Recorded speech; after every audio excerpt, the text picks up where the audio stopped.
Double pass വേണ്ടവർ like അടിക്കാന്നൊന്നും പറഞ്ഞ് comment ചെയ്യേണ്ട. എല്ലാവർക്കും ഡബിൾ പാസ് ലഭിക്കട്ടെ. +1 ഫിസിക്സിന് 78 മാർക്കോളമാണ് ചോദ്യം ഉണ്ടാവുക. അതിൽ 36 മാർക്ക് നിങ്ങൾ എഴുതി വാങ്ങിക്കഴിഞ്ഞാൽ ഡബിൾ പാസ് ആയി എന്ന് പറയാം. ഇതിനു വേണ്ടി നിങ്ങൾ ചെയ്യേണ്ട കാര്യം, നമുക്ക് 14 ചാപ്റ്റേഴ്സിലായിട്ട് എല്ലാ ചാപ്റ്ററിലെയും മോസ്റ്റ് ഇമ്പോർട്ടൻറ്റ്, മോസ്റ്റ് പ്രോബബിലിറ്റി ഉള്ള ഹൈ ചാൻസ് ക്വസ്റ്റ്യൻസ് എല്ലാം കവർ ചെയ്യുക. എനിക്ക് ഉറപ്പുണ്ട് ഈ വീഡിയോയിൽ നമ്മൾ ഡിസ്കസ് ചെയ്യുന്ന ക്വസ്റ്റ്യൻസ് കവർ ചെയ്താൽ തന്നെ എനിക്ക് ഉറപ്പുണ്ട് 99% നിങ്ങൾക്ക് ഈ 36 മാർക്കിലേക്ക് എത്താൻ പറ്റും. ഓക്കെ, സ്റ്റാർട്ട് ചെയ്യാം. അപ്പോൾ ഇതിൽ ക്വസ്റ്റ്യൻസും അതിൻ്റെ മാർക്കുമാണ് ഞാൻ ഇൻക്ലൂഡ് ചെയ്തിട്ടുള്ളത്. അപ്പോൾ അതിൻ്റെ ആൻസേഴ്സ് ഇൻക്ലൂഡ് ചെയ്താൽ വീഡിയോ ലെങ്ത് കൂടുന്നതുകൊണ്ട് ആൻസേഴ്സ് നമ്മുടെ ഈസി ഫിസിക്സ് എന്ന് പറഞ്ഞ വാട്സപ്പ് കമ്മ്യൂണിറ്റിയിലാണ് നമ്മൾ സെൻഡ് ചെയ്യുക. അതിൻ്റെ ലിങ്ക് ഞാൻ താഴെ പിൻ ചെയ്യാം. സോ സ്റ്റാർട്ട് ചെയ്യുന്നു. First chapter units and measurement. Model എക്സാമിന് 7 മാർക്കിന് ചോദ്യങ്ങൾ വന്ന ചാപ്റ്ററാണ്. സിഗ്നിഫിക്കൻറ്റ് ഫിഗേഴ്സിന്റെ ഒരു പ്രോബ്ലം ഷുവർ ആയിട്ട് വരും. അപ്പോൾ അത് കാണാൻ നിങ്ങൾ എന്തായാലും പഠിക്കണം. 2 മാർക്കിനായിരിക്കും ആ ഒരു പ്രോബ്ലം വരിക. ഇനി പ്രിൻസിപ്പിൾ ഓഫ് ഹോമോജിനിറ്റി സ്റ്റേറ്റ് ചെയ്യാനുള്ള ഒരു ചോദ്യം ഉണ്ടാവും. അത് 1 മാർക്കാണ്. എല്ലാവരും പഠിച്ചിട്ടുണ്ടാവുമെന്ന് പ്രതീക്ഷിക്കുന്നു. ഇനി അത് ഉപയോഗിച്ചുള്ള പ്രോബ്ലത്തിൽ ഏറ്റവും കൂടുതൽ ചാൻസ് കറക്റ്റ്നെസ് ചെക്ക് ചെയ്യാനുള്ള പരിപാടിയായിരിക്കും. അത് ചോദിക്കുകയാണെങ്കിൽ 2 മാർക്സ് ആയിരിക്കും. മോഡലും അതുപോലെ തന്നെ പബ്ലിക്കിനും 7 മാർക്കോളം നിങ്ങൾക്ക് ഈ ചാപ്റ്ററിൽ നിന്ന് എക്സ്പെക്ട് ചെയ്യാം. ഈ 3 ചോദ്യങ്ങൾ നിങ്ങൾ പഠിക്കുക. ഇനി മോഷൻ ഇൻ എ സ്ട്രെയിറ്റ് ലൈനിലെ ഏറ്റവും high chance question S = ut + ½ at² എന്ന് പറഞ്ഞ ഇക്വേഷൻ ഒരു ഗ്രാഫിൽ നിന്ന് ഡിറൈവ് ചെയ്യാനുള്ള 2 to 3 മാർക്സിന്റെ ഡെറിവേഷൻ ഉണ്ടായിരിക്കും. ചിലപ്പോൾ അതിൻ്റെ ഒരു ന്യൂമറിക്കൽ പ്രോബ്ലവും ചിലപ്പോൾ ചോദിക്കാൻ ചാൻസ് ഉണ്ട്. മറ്റൊന്നാണ് സ്റ്റോപ്പിംഗ് ഡിസ്റ്റൻസ്. അതിൻ്റെ പ്രോബ്ലമാണ് വരിക. 2 മാർക്സിന് നിങ്ങളത് പഠിച്ചിരിക്കണം. ഷുവർ ക്വസ്റ്റ്യൻ തന്നെ പറയാം. ഇനി മറ്റൊന്നാണ് യൂണിഫോം മോഷൻ. അതിൻ്റെ എക്സാമ്പിൾസ്, ഈ ഒരു ടൈപ്പ് മോഷൻ യൂണിഫോം മോഷൻ ആണോ അല്ലയോ എന്നുള്ള തരം ചോദ്യങ്ങളും യൂണിഫോം മോഷൻ്റെ പ്രത്യേകതകളൊക്കെ ചോദിച്ചിട്ടുള്ള ഒരു 1 മാർക്കിൻ്റെ ചോദ്യവും നിങ്ങൾക്ക് motion in A straight line expect ചെയ്യാം. മോഡൽ എക്സാമിന് സ്ട്രെയിറ്റ് ലൈൻ വളരെ കുറഞ്ഞ മാർക്കിന് മാത്രമേ ചോദ്യം ചോദിച്ചിട്ടുള്ളൂ. പബ്ലിക്കിന് അതൊരു 4 മുതൽ 5 മാർക്കിലേക്ക് എത്തുന്നത് ഞാൻ പ്രതീക്ഷിക്കുന്നു. മോഷൻ ഇൻ എ പ്ലെയിൻ എന്ന് പറഞ്ഞ ചാപ്റ്ററിലോട്ട് വരികയാണെങ്കിൽ അതിൽ ഏറ്റവും ചാൻസ് കൂടിയ ചോദ്യം പ്രൊജക്ടൈൽ മോഷനാണ്. പ്രൊജക്ടൈൽ മോഷനും അതിൻ്റെ പ്രോബ്ലംസും, അതിൽ ടൈം ഓഫ് ഫ്ലൈറ്റോ റേഞ്ചോ മാക്സിമം ഹൈറ്റോ ഏതും ഡെറിവേഷനും വരാം, ഏതിൻ്റെ പ്രോബ്ലം വരാം. അപ്പോൾ അതുകൊണ്ട് റിസ്ക് എടുക്കരുത്. ആ ചാപ്റ്ററിൽ ആ 3 ഡെറിവേഷനും അതിൻ്റെ പ്രോബ്ലംസും ചെയ്ത് നിങ്ങൾ പഠിക്കുക. 4 മാർക്ക് നിങ്ങൾക്ക് അവിടെ ഗ്യാരണ്ടീഡ് ആണ്. അത്രയ്ക്ക് ഉറപ്പുള്ള ടോപ്പിക്കാണ്. ഇനി മറ്റൊന്നാണ് പാരലോഗ്രാം ലോ ഉപയോഗിച്ചിട്ട് R = √(a² + b² + 2ab cos θ) എന്ന് പറഞ്ഞ റിസൾട്ടന്റിൻ്റെ ഡെറിവേഷൻ. അതൊരു 3 മാർക്സിൻ്റെ ഡെറിവേഷൻ ക്വസ്റ്റ്യൻ ആണ്.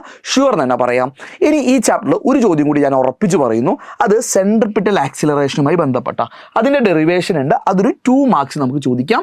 ഇതിൻ്റെ ഒരു കുഞ്ഞ് ന്യൂമറിക്കലും കൂടി നിങ്ങൾ പഠിച്ചു വെക്കുകയാണെങ്കിൽ അതൊരു ബോണസ് ആയി കേട്ടോ. സോ 3 ചാപ്റ്ററായി. 4ാമത്തെ ചാപ്റ്ററിലോട്ട് പോവുകയാണെങ്കിൽ ലോസ് ഓഫ് മോഷൻ. അതിൽ എന്തൊക്കെ തന്നെ ആയാലും കൺസർവേഷൻ ഓഫ് ലീനിയർ മൊമെൻറ്റം, അതിൻ്റെ സ്റ്റേറ്റ്മെൻറ്റ്, അതിൻ്റെ പ്രൂഫ്, അതിനേക്കാൾ കൂടുതൽ ഇമ്പോർട്ടൻറ്റ് അതിൻ്റെ റീകോയിൽ ഓഫ് ഗണ്ണിൻ്റെ പ്രോബ്ലം വരും. അതൊരു 2 മാർക്സ് ക്വസ്റ്റ്യൻ ആണ്. പഠിച്ചേക്കണേ. ഇനി അടുത്തതാണ് ബാങ്കിങ് ഓഫ് റോഡ്. ഇതില്ലാത്ത ക്വസ്റ്റ്യൻ പേപ്പർ ഇല്ലെന്ന് പറയാം. അപ്പോൾ അതൊരു വലിയൊരു ടോപ്പിക്കാണ്. അപ്പോൾ ബാങ്കിങ് ഓഫ് റോഡിൽ ഒരു ഭാഗം മാത്രം പഠിച്ച് മറ്റേ ഭാഗം സ്കിപ്പ് ചെയ്യുന്ന പരിപാടി നിങ്ങൾ ചെയ്യരുത്. അവിടെ നിന്ന് എന്ത് ചോദ്യം വേണേലും വരും. എന്തുകൊണ്ട് റോഡുകൾ ബാങ്ക് ചെയ്യുന്നു, എത്രയാണ് അതിൻ്റെ ആംഗിൾ, അവിടുത്തെ ഒപ്റ്റിമൽ സ്പീഡ് എന്താണ്, വിയർ ആൻഡ് ടിയർ ഒഴിവാക്കാൻ വേണ്ടി എന്താ ചെയ്യേണ്ടത്, സ്ലിപ്പ് ചെയ്യുകയോ ഇല്ലയോ എന്നൊക്കെ പറഞ്ഞ് തലങ്ങും വിലങ്ങും ചോദ്യം വരാൻ ചാൻസ് ഉണ്ട്. അതുകൊണ്ട് ഒരു റിസ്ക്കും എടുക്കരുത്. നിങ്ങൾക്ക് 4 മാർക്ക് അവിടെ നിന്ന് ഗ്യാരണ്ടീഡ് ആണ്. ബാങ്കിങ് ഓഫ് റോഡ് എന്ന് പഠിച്ചേക്കണം.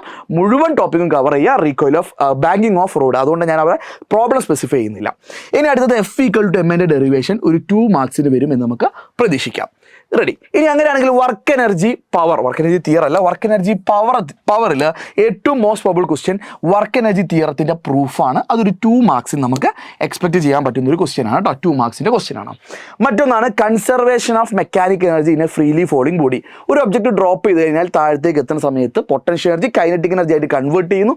അതുമായി ബന്ധപ്പെട്ട ഒരു ഗ്രാഫ് ഇല്ലേ, ഒരു X ഷേപ്പിലുള്ള ആ ഗ്രാഫും പഠിക്കുക, അതിലെ ഡെറിവേഷനും പഠിക്കുക. അത് ചോദിക്കുകയാണെങ്കിൽ 3 മാർക്ക് മുതൽ 4 മാർക്ക് വരാൻ പോകുന്ന ചോദ്യമാണ്. വർക്ക് എനർജി തിയറത്തിന് വർക്ക് എനർജി പവറിൻ്റെ മാർക്ക് കൂടുതലായതുകൊണ്ട് ഈ ചോദ്യം ഇവിടുത്തെ ഒരു ഇമ്പോർട്ടൻറ്റ് ക്വസ്റ്റ്യൻ എന്ന് പറയാം. മറ്റൊന്നാണ് എലാസ്റ്റിക് കൊളിഷനും ഇൻ ഇലാസ്റ്റിക് കൊളിഷനും. അവരുടെ ഡിഫറൻസ്, അതിൽ എലാസ്റ്റിക് കൊളിഷനിലെ 1 ഡയമെൻഷനിലെ റിലേറ്റീവ് വെലോസിറ്റി ചേഞ്ച് ചെയ്യില്ല എന്ന് പറഞ്ഞൊരു ഡെറിവേഷൻ ഉണ്ട്. പറ്റിയാൽ ചിലത് പഠിക്കുക. വളരെ ചാൻസ് കുറവാണെങ്കിലും നിങ്ങൾ എലാസ്റ്റിക് കൊളിഷനും ഇലാസ്റ്റിക് കൊളിഷനുള്ള ഡിഫറൻസ് എങ്കിലും പഠിച്ചു വെക്കുക. അത് നമുക്കൊരു 2 മാർക്കിന് എക്സ്പെക്ട് ചെയ്യാൻ പറ്റും. ഇനി നെക്സ്റ്റ് സിസ്റ്റം ഓഫ് പാർട്ടിക്കിളിലോട്ട് പോവുകയാണെങ്കിൽ അതിലെ മോസ്റ്റ് പ്രോബബിൾ ക്വസ്റ്റ്യൻ എന്ന് പറഞ്ഞു കഴിഞ്ഞാൽ ടോർക്കിൻ്റെ dl/dt എന്ന് പറഞ്ഞാൽ പ്രൂഫ് തന്നെ ആയിരിക്കും. അതൊരു 2 മാർക്കിൻ്റെ സിമ്പിൾ പ്രൂഫാണ്. 2 or 3 സ്റ്റെപ്പ് എഴുതി വെച്ചാൽ നിങ്ങൾക്ക് ആൻസർ കിട്ടും. പഠിച്ചേക്കണം കേട്ടോ. ഇനി കൺസർവേഷൻ ഓഫ് ആംഗുലാർ മൊമെൻറ്റത്തിൻ്റെ സ്റ്റേറ്റ്മെൻറ്റും അതിൻ്റെ പ്രൂഫും അതിനേക്കാൾ കൂടുതൽ ഇമ്പോർട്ടൻ്റ് ഒരു കുട്ടി ഒരു കസാരയിൽ ഇരുന്നിട്ട് കൈകൾ അകത്തി വെച്ചിട്ട് കറങ്ങുന്നു, കൈകൾ അടുത്ത് വെച്ചിട്ട് കറങ്ങുന്നു. ആ സിറ്റുവേഷൻ ഇല്ലേ, ആ സിറ്റുവേഷനുമായി ബന്ധപ്പെട്ട ക്വസ്റ്റ്യൻ. അതൊരു ഐസ് സ്കേറ്ററായിട്ടോ ബാലറ്റ് ഡാൻസറായിട്ടോ ഒക്കെ ചോദിക്കാൻ ചാൻസ് ഉണ്ട്. അതൊരു 2 മാർക്കിൻ്റെ എക്സ്പ്ലനേഷൻ ക്വസ്റ്റ്യൻ ആയിരിക്കും. മസ്റ്റ് സ്റ്റഡിയാണ്. ഈ ചാപ്റ്ററിലെ 8 റിപ്പീറ്റഡ് ക്വസ്റ്റ്യൻ ആണ് കിഡ് ഇൻ ചെയർ അല്ലെങ്കിൽ ഐസ് സ്കേറ്ററിൻ്റെ ആ ടൈപ്പ് ചോദ്യം കേട്ടോ. ഇനി റേഡിയസ് ഓഫ് ഗൈറേഷൻ എന്താണെന്നൊന്ന് പഠിച്ചു വെക്കുക. അതിൻ്റെ സ്റ്റേറ്റ്മെൻറ്റും അതിൻ്റെ ഇക്വേഷനും യൂണിറ്റും ഒന്ന് പഠിച്ചു വെച്ചാൽ നല്ലതാണ്, ചോദിക്കാൻ ചാൻസ് കൂടുതലാണെന്ന് എൻ്റെ മനസ്സ് പറയുന്നു. ഇനി ഒന്നാണ് ഗ്രാവിറ്റേഷൻ. വെയിറ്റേജ് ഏറ്റവും കൂടിയ ചാപ്റ്റർ ഒന്നാണ് ഗ്രാവിറ്റേഷൻ. 7 മുതൽ 8 മാർക്ക് വരെ നിങ്ങൾക്ക് ഈ ചാപ്റ്ററിന് ക്വസ്റ്റ്യൻസ് വരും, ഓപ്ഷൻ ക്വസ്റ്റ്യൻസ് അടക്കം.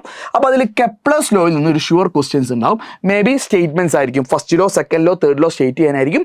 ചിലപ്പോൾ സെക്കൻഡ് ലോ ആയി ബന്ധപ്പെട്ട ഒരു ചിത്രം ഉണ്ടാവില്ലേ, ഇതുപോലെ ഒരു ചിത്രമല്ലേ, ആ ചിത്രം വെച്ചിട്ടുള്ള ഏരിയ വെച്ചുള്ള ടൈപ്പ് ചോദ്യങ്ങൾ ചോദിക്കാൻ ചാൻസ് ഉണ്ട്. ജസ്റ്റ് ഒന്ന് നോക്കിയേക്ക്, സ്കിപ്പ് ചെയ്യാതിരിക്കുന്നതാണ് വളരെ നല്ലത്. കെപ്ലേഴ്സ് ഒന്ന് ഷുവർ ക്വസ്റ്റ്യൻ ഉണ്ട്. 2 മാർക്സ് ആണ് കെപ്ലേഴ്സിൻ്റെ ക്വസ്റ്റ്യൻസ് വരാറ്.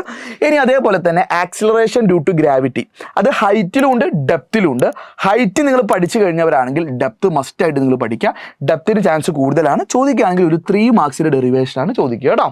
ഇനി ഈ ചാപ്റ്ററിലെ ഏറ്റവും കൂടുതൽ വെയിറ്റേജ് ഉള്ള, അതായത് 4 മാർക്കിൻ്റെ സെഷനിലേക്ക് വരാൻ പോകുന്ന ചോദ്യത്തിലൊന്നാണ് ഗ്രാവിറ്റേഷണൽ പൊട്ടൻഷ്യൽ എനർജി. അതിൻ്റെ ഇൻ്റഗ്രേറ്റ് ചെയ്യുന്ന ആ പ്രൂഫ് ഇല്ലേ, ആ ഡെറിവേഷൻ ഇല്ലേ, അതുമായി ബന്ധപ്പെട്ടിട്ട് എസ്കേപ്പ് വെലോസിറ്റി എന്താണെന്നുള്ള കാര്യം. എസ്കേപ്പ് വെലോസിറ്റിൻ്റെ വാല്യൂ കൂടി പഠിച്ചു വെക്കുക. എർത്തിൻ്റെ കേസിൽ 11.2 km/s എന്ന് പറഞ്ഞ വാല്യൂ ഒക്കെ ഇല്ലേ, അതൊക്കെ ഒന്നും പഠിച്ചു വെക്കുന്നത് വളരെ നല്ലതായിരിക്കും. 4 മാർക്ക് മുതൽ 5 മാർക്ക് വരെ ടോട്ടൽ ഈ ടോപ്പിക്കിൽ നിന്ന് വരുന്നുണ്ട്. ഒരു കാരണവശാലും നിങ്ങൾ ഈ ടോപ്പിക്ക് സ്കിപ്പ് ചെയ്യരുത്. ഈ ചാപ്റ്ററിലെ മോസ്റ്റ് ഹോട്ട് ടോപ്പിക് ഇയാളാണ് കേട്ടോ. ഇനി സാറ്റലൈറ്റുമായി ബന്ധപ്പെട്ടിട്ട് അതിൻ്റെ എനർജീൻ്റെ ഇക്വേഷൻ, അതെന്തുകൊണ്ട് നെഗറ്റീവ് എന്നുള്ള കാര്യങ്ങളൊക്കെ ജസ്റ്റ് ഒരു തിയറി വൈസിൽ നിങ്ങൾ പഠിച്ചു വെക്കുക. ഒരു 2 മാർക്ക് നമുക്ക് അവിടെ എക്സ്പെക്ട് ചെയ്യാൻ പറ്റും. ഇനി നെക്സ്റ്റ് കുഞ്ഞു ചാപ്റ്ററാണ് mechanical properties of solids. Skip ചെയ്യേണ്ട, ഇതെങ്കിലും പഠിച്ചോ. Young's modulus, definition, equation, unit, dimension ഒക്കെ പഠിച്ചു വെക്കുക. അവിടെ നിന്ന് ഒരു 2 മാർക്സ് നമുക്ക് എക്സ്പെക്ട് ചെയ്യാം. ന്യൂമറിക്കൽ പ്രോബ്ലം ചാൻസ് കുറവാണ്, പക്ഷേ അതിൻ്റെ ഡെഫിനീഷൻ, ഇക്വേഷൻ ഒക്കെ പഠിച്ചു വെക്കണം കേട്ടോ.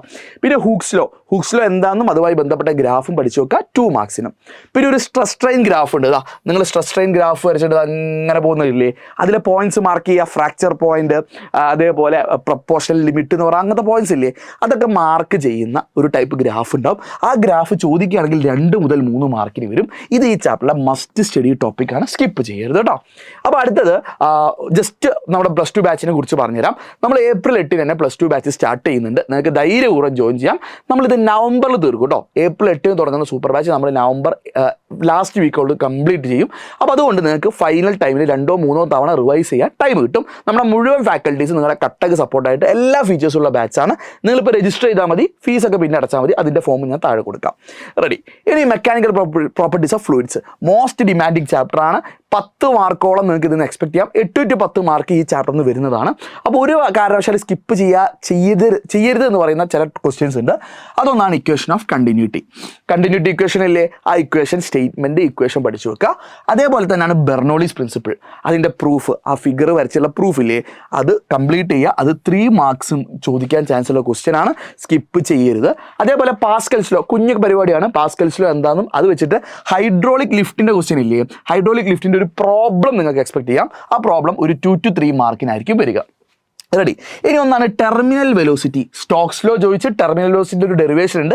4 മാർക്കായിരിക്കും വരികയാണെങ്കിൽ വരിക. അപ്പോൾ ഈ ചാപ്റ്ററിലെ മോസ്റ്റ് ഇമ്പോർട്ടൻറ്റ് ക്വസ്റ്റ്യൻ ആയിട്ട് ഞാൻ ടെർമിനൽ വെലോസിറ്റി പറയുകയാണ്. 4 മാർക്കായിരിക്കും വരികയാണെങ്കിൽ ഇയാൾ വരിക. അപ്പോൾ അതുകൊണ്ട് സ്കിപ്പ് ചെയ്യരുത് ടെർമിനൽ വെലോസിറ്റി കേട്ടോ. ഇനി കാപ്പിലറി റൈസിൻ്റെ ഡെറിവേഷൻ, അതും കുറച്ച് വെയിറ്റേജ് കൂടിയ ക്വസ്റ്റ്യൻ ആണ്. ഒരു 3 മാർക്കെങ്കിലും മിനിമം എക്സ്പെക്ട് ചെയ്യാം. പിന്നെ ഫൈനലായിട്ട് സർഫസ് ടെൻഷനുമായി ബന്ധപ്പെട്ട റിയൽ ലൈഫിൽ എന്തെങ്കിലും എക്സാമ്പിൾസ് ഒക്കെ ചോദിക്കാൻ ചാൻസ് ഉണ്ട്. സോപ്പ് പൊടി നമ്മൾ വെള്ളത്തിൽ ആഡ് ചെയ്യുമ്പോൾ, ഡിറ്റർജൻറ്റ് ആഡ് ചെയ്യുമ്പോൾ എന്തുകൊണ്ടായിരിക്കും എളുപ്പത്തിൽ ഡ്രസ്സ് കഴുകാൻ പറ്റുന്നത്, അങ്ങനത്തെ തരത്തിലുള്ള ചില ചോദ്യങ്ങളൊക്കെ നിങ്ങൾക്ക് സർഫസ് ടെൻഷനുമായിട്ട് ബന്ധപ്പെട്ട് ചോദിക്കാം. ഒരു 1 മാർക്കോളം 2 മാർക്ക് നിങ്ങൾക്ക് അവിടെ എക്സ്പെക്ട് ചെയ്യാൻ പറ്റുന്ന ക്വസ്റ്റ്യൻ ആണ് കേട്ടോ. ടോപ്പിക്കാണ് തെർമൽ പ്രോപ്പർട്ടീസ് ഓഫ് മാറ്റർ. ഇനിയുള്ള അങ്ങോട്ടുള്ള ചാപ്റ്റേഴ്സ് ഒക്കെ വളരെ വളരെ ചെറുതാണ്. അപ്പോൾ തെർമൽ പ്രോപ്പർട്ടിയിൽ α:β:γ 1:2:3 എന്ന് പറഞ്ഞൊരു പ്രൂഫ് ഉണ്ട്. അതായത് ലീനിയർ എക്സ്പാൻഷൻ്റെ കോഫിഷ്യൻ്റ് ആണ്, ഏരിയൽ എക്സ്പാൻഷൻ്റെ കോഫിഷ്യൻ്റ് ആണ് ബീറ്റ, വോളിയം എക്സ്പാൻഷൻ്റെ കോഫിഷ്യൻ്റ് ആണ് ഗാമ. അപ്പോൾ ഇവിടെ റേഷ്യോ 1:2:3 എന്ന് പറഞ്ഞ പ്രൂഫ് ഉണ്ടാവും. അതൊരു 3 മാർക്കിന് ചോദിക്കാം. മേ ബി അതൊരു 1 മാർക്കിന് ഫിൽ ഇൻ ദ ബ്ലാങ്ക്സ് ആയിട്ടും വരാൻ ചാൻസ് ഉള്ളൊരു ചോദ്യമാണത്. അപ്പോൾ അത് സ്കിപ്പ് ചെയ്യരുത് കേട്ടോ. ഇനി അനോമലസ് പ്രോപ്പർട്ടി ഓഫ് വാട്ടറിന് അനോമലസ് പ്രോപ്പർട്ടി ഉണ്ട്. വാട്ടറിന് മാക്സിമം ഡെൻസിറ്റി എവിടെയാണ്, ആ ഗ്രാഫിൻ്റെ ഷേപ്പ് എന്തുകൊണ്ടാണ് ഇങ്ങനെ വരുന്നത്, അല്ലെ ഗ്രാഫിൻ്റെ ഷേപ്പ് ഇങ്ങനെ വരുന്നത് എന്തുകൊണ്ടാണ് എന്നൊക്കെ എക്സ്പ്ലെയിൻ ചെയ്യാനുള്ള ഒരു ക്വസ്റ്റ്യൻ ഉണ്ടാവും. അതിൻ്റെ ഒരു റിയൽ ലൈഫ് അപ്ലിക്കേഷൻ ഒക്കെ ചോദിക്കും. അപ്പോൾ അതിനൊരു 2 മാർക്സ് നമുക്ക് കൊടുത്തേക്കാം. ന്യൂട്ടൺസ് ലോ ഓഫ് കൂളിംഗ് ഈ ചാപ്റ്ററിലെ റിപ്പീറ്റഡ് ക്വസ്റ്റ്യൻ ആണ്. അപ്പോൾ ന്യൂട്ടൺസ് ലോ ഓഫ് കൂളിംഗ് നിങ്ങൾ സ്കിപ്പ് ചെയ്യരുത്. അതിൻ്റെ ഒരു ഗ്രാഫ് ഉണ്ട്, ചിലപ്പോൾ അതിൻ്റെ ഒരു പ്രോബ്ലം വരും. പ്രോബ്ലം പഠിച്ചില്ലെങ്കിലും ഗ്രാഫും അതിൻ്റെ സ്റ്റേറ്റ്മെൻറ്റും പഠിക്കുക, നിങ്ങൾക്ക് ഒരു 2 മാർക്ക് അവിടെ കിട്ടിയിരിക്കും കേട്ടോ. ഇനി കണ്ടക്ഷനും കൺവെക്ഷനും തമ്മിലുള്ള ഡിഫറൻസ് എക്സാമ്പിൾസ് ഒക്കെ ഒന്ന് ഓർത്ത് വെക്കുക. ഡിഫറെൻറ്റ് ടൈപ്പ് കൺവെക്ഷൻ്റെ കേസിൽ സീ ബ്രീസ്, ലാൻഡ് ബ്രീസ് എന്ന കേസൊക്കെ ഒന്ന് ഓർത്ത് വെച്ചാൽ നല്ലതാണ്. ആ ഡിഫറൻസും അതിൻ്റെ റിയൽ ലൈഫ് എക്സാമ്പിൾസ് ആണ്. ആ എന്താണ് സീ ബ്രീസ്, ലാൻഡ് ബ്രീസ് അല്ലേ, അതൊന്നൊരു 2 മാർക്ക് നമുക്ക് എക്സ്പെക്ട് ചെയ്യാം. ഇനി തെർമോഡൈനാമിക്സ് പോവുകയാണെങ്കിൽ നിങ്ങൾ ഈ 3 ചോദ്യങ്ങൾ പഠിച്ചാൽ മതി. ഒന്ന്, കാർനോട്ട് സൈക്കിൾ. കാർനോട്ട് സൈക്കിൾ എന്താണെന്ന് അറിയുമായിരിക്കും. അതിൻ്റെ PV ഗ്രാഫ് വെച്ചിട്ട് അത് എക്സ്പ്ലെയിൻ ചെയ്യാൻ പറ്റും അല്ലേ. ഇങ്ങനെയുള്ള ഗ്രാഫ് ഇല്ലേ, ഐസോതെർമൽ എക്സ്പാൻഷൻ, അഡയാബാറ്റിക് എക്സ്പാൻഷൻ, ആ കംപ്രഷൻ, ആ പരിപാടിയില്ലേ, അത് പഠിക്കുക. ഗ്രാഫ് വരയ്ക്കാൻ ചോദിക്കും 2 മാർക്സ്. അതിൻ്റെ പ്രോസസ്സ് എക്സ്പ്ലെയിൻ ചെയ്യാൻ ചോദിക്കും, ചിലപ്പോൾ അതിൻ്റെ ഇക്വേഷൻ ചോദിക്കും. അങ്ങനെയാണെങ്കിൽ അത് 2 ഉള്ളത് 3 പോകും. പിന്നെ ഒന്നാണ് കാർനോട്ട് എഞ്ചിൻ്റെ എഫിഷ്യൻസിൻ്റെ ഇക്വേഷൻ ഡിറൈവ് ചെയ്യാൻ, അതൊരു 2 മാർക്സ് ഓർ 3 മാർക്സിലേക്ക് പോകാൻ ചാൻസ് ഉണ്ട്. ആൻഡ് ഫൈനലായിട്ട് പലതരത്തിലുള്ള വർക്ക് ഡൺ പഠിക്കാനുണ്ട്. അതിൽ ഐസോതെർമൽ പ്രോസസ്സിൻ്റെ വർക്ക് ഡൺ പഠിക്കുന്നതായിരിക്കും ബെറ്റർ. അത് ചോദിക്കുകയാണെങ്കിൽ ഒരു 3 മാർക്സ് നമ്മളോട് ചോദിക്കും. അതുകൊണ്ട് ഈ ചാപ്റ്ററിലെ മോസ്റ്റ് ഇമ്പോർട്ടൻറ്റ് ക്വസ്റ്റ്യൻ ആയിട്ട് ഞാൻ work done by isothermal process പറയുന്നു. ഇനി kinetic theory of gas skip ചെയ്യേണ്ട, 2 വെയിറ്റേജ് അല്ലെങ്കിൽ ഒരു 3 മാർക്ക് 4 മാർക്ക് ചോദിക്കുകയുള്ളൂ. അതുകൊണ്ട് ഈ ചോദ്യങ്ങൾ മാത്രം പഠിക്കാം. ഒന്ന്, കൈനറ്റിക് തിയറിൻ്റെ പോസ്റ്റ്ലേറ്റ്സ് ഒരു 4 പോസ്റ്റ്ലേറ്റ് എങ്കിലും പഠിച്ചു വെക്കാം, 2 മാർക്സിലൊക്കെ ചോദിക്കും. പിന്നെ ഒന്നാണ് ideal gas equation, PV = nRT or PV = NKBT. അതിൻ്റെ ടേംസ് എഴുതാനും പഠിക്കുക, അത് 1 മാർക്ക് ചോദിക്കും. പ്രഷർ ഓഫ് ഐഡിയൽ ഗ്യാസിൻ്റെ പ്രൂഫ് നിങ്ങൾ പഠിക്കേണ്ട, പ്രൂഫ് നിങ്ങൾ പഠിക്കാനേ പോകണ്ട, പക്ഷേ അതിൻ്റെ ഇക്വേഷൻ എഴുതണം. ഇക്വേഷൻ എഴുതാൻ പഠിക്കണം, അതിലെ ടേംസും ചോദിക്കും, അതൊരു 1 മാർക്ക് ചോദ്യമാവാൻ ചാൻസ് ഉണ്ട്. അപ്പോൾ പ്രൂഫ് പഠിക്കേണ്ടത് വീണ്ടും റിപ്പീറ്റ് ചെയ്ത് പഠിക്കുന്നു, ജസ്റ്റ് ആ ഇക്വേഷൻ എഴുതാൻ പഠിക്കാം. ഓസിലേഷനിൽ ടൈം പീരീഡ് ഓഫ് സിമ്പിൾ പെൻഡുലത്തിൻ്റെ ഡെറിവേഷൻ വളരെ ഇമ്പോർട്ടൻ്റ് ആണ്, അതൊരു 3 മാർക്കിന് ചോദിക്കുന്നതാണ്, സ്കിപ്പ് ചെയ്യരുത്. ആ ചാപ്റ്ററിലെ മോസ്റ്റ് ഇമ്പോർട്ടൻറ്റ് ക്വസ്റ്റ്യൻ ആണ് time period of simple pendulum. ഇനി അടുത്തത് SHM എന്താണെന്നും അതിൻ്റെ ഡെഫിനീഷനും ഇക്വേഷനും ഇല്ലേ, സൈൻ വെച്ചിട്ടും കോസ് വെച്ചിട്ടും, നിങ്ങൾ ഏത് വെച്ചിട്ടാണ് പഠിക്കുന്നത് കുഴപ്പമില്ല, സൈൻ ആണെങ്കിലും കോസ് ആണെങ്കിലും കുഴപ്പമില്ല. SHMൻ്റെ ഇക്വേഷൻ എഴുതാനും ചിലപ്പോൾ അതിൻ്റെ ഒരു ബേസ് ചെയ്തുള്ള പ്രോബ്ലം, ആംഗുലാർ വെലോസിറ്റി കാണുന്ന പ്രോബ്ലം ഒക്കെ ചോദിക്കും. ഇനി അത് പഠിച്ചില്ലെങ്കിൽ അറ്റ്ലീസ്റ്റ് SHMൻ്റെ ഇക്വേഷൻ എഴുതാനെങ്കിലും പഠിക്കുക, ഒരു 2 മാർക്സിന് ചോദ്യം വരും കേട്ടോ. ഇനി ആ ചാപ്റ്ററിലെ മറ്റു ഇതേപോലെ ഒരു ഷുവർ ക്വസ്റ്റ്യൻ ആണ്. ഒരു SHMൻ്റെ കേസിലുള്ള kinetic energy, potential energy, total energy, അതിൻ്റെ ഒരു ഗ്രാഫും അതിൻ്റെ ഇക്വേഷൻ ഒക്കെ ചോദിക്കുന്ന ഒരു 3 മാർക്സ് ക്വസ്റ്റ്യൻ ചോദിക്കും. ഇതാണ് ആ ചാപ്റ്ററിലെ മോസ്റ്റ് പ്രോബബിൾ ക്വസ്റ്റ്യൻ. ഇനി ലാസ്റ്റ് ചാപ്റ്റർ വേവ്സ്. വേവ്സിൻ്റെ കേസിൽ നമുക്ക് ഏറ്റവും ഇമ്പോർട്ടൻ്റ് എന്ന് പറഞ്ഞാൽ പ്രോഗ്രസീവ് വേവിൻ്റെ ഇക്വേഷൻ ആണ്. ഒരു പ്രോഗ്രസ് ചെയ്യുന്ന വേവിൻ്റെ ഇക്വേഷൻ വെച്ചിട്ട് അതിൻ്റെ ഒരു പ്രോബ്ലം ചോദിക്കാൻ ചാൻസ് ഉണ്ട്. വേവ് ലെങ്തോ ഫ്രീക്വൻസിയോ ടൈം പീരീഡ് ഒക്കെ ചോദിക്കുന്നത് ചിലപ്പോൾ പ്രോബ്ലം ചോദിക്കും. അപ്പോൾ പ്രോബ്ലം പഠിച്ചു വെക്കുന്നത് വളരെ വർത്താണ്. വേവ്സിൽ നിന്ന് 4 മുതൽ 5 മാർക്കിനാണ് ചോദ്യം വരിക. അപ്പോൾ അതിലൊരു 2 മാർക്ക് നമുക്ക് അതിൽ നിന്ന് ഗ്യാരണ്ടിയാണ് കേട്ടോ. പ്രോഗ്രസീവ് വേവിന് ചാൻസ് വളരെ കൂടുതലാണ്. ഇനി സ്റ്റാൻഡിങ് വേവ് എങ്ങനെ ഫോം ചെയ്യുക, ഏറ്റവും കൂടുതൽ അതിനേക്കാൾ ഇമ്പോർട്ടൻറ്റ് നോഡ്സിൻ്റെയും ആൻറ്റി നോഡ്സിൻ്റെയും കണ്ടീഷൻസ് ആണ് എഴുതാൻ പറഞ്ഞത്, അതൊരു 3 മാർക്സ് ക്വസ്റ്റ്യൻ ആണ്. ഇനി മറ്റൊരു 3 മാർക്ക് ക്വസ്റ്റ്യൻ ആണ് ഓപ്പൺ പൈപ്പിൻ്റെ ഹാർമോണിക്സ്. അതിൻ്റെ first harmonics, second harmonics, third harmonics പോലത്തെ കാര്യങ്ങളില്ലേ, അത് ക്ലോസ് പൈപ്പും ഓപ്പൺ പൈപ്പും ഒക്കെ. ഞാൻ അതിൻ്റെ ഓപ്പൺ പൈപ്പിൻ്റെ ആണ് ഞാൻ സ്ട്രെസ് കൊടുക്കുന്നത്, 3 മാർക്സ്. അതേപോലെ തന്നെ സ്ട്രെച്ച്ഡ് സ്ട്രിങ്ങിൻ്റെ ഹാർമോണിക്സ് എന്ന് പറയാം, അതിൻ്റെ കേസിൽ നമുക്ക് എന്ത് ചെയ്യാം, 2 മാർക്സ് ഓർ 3 മാർക്സിൻ്റെ ക്വസ്റ്റ്യൻ ആയിട്ട് പറയാം. അപ്പോൾ ഇത് വളരെ യൂസ്ഫുൾ ആണെന്ന് വിചാരിക്കുന്നു. നിങ്ങൾ ഫ്രണ്ട്സിനെ ഒന്ന് ഷെയർ ചെയ്ത് കൊടുക്കുക. ആൻസേഴ്സ് ഇവിടെ ഷെയർ ചെയ്യുക. ആൻസേഴ്സ് നമ്മുടെ വാട്സ്ആപ്പ് കമ്മ്യൂണിറ്റിയിൽ നമ്മൾ ഈ പറഞ്ഞതിൻ്റെ എല്ലാം നമ്മൾ എന്ത് ചെയ്യും, ഇമേജ് ആയിട്ട് ഷെയർ ചെയ്യുന്നതായിരിക്കും. അപ്പോൾ നിങ്ങൾക്ക് വളരെ യൂസ്ഫുൾ ആയിരിക്കും. So all the best, see U.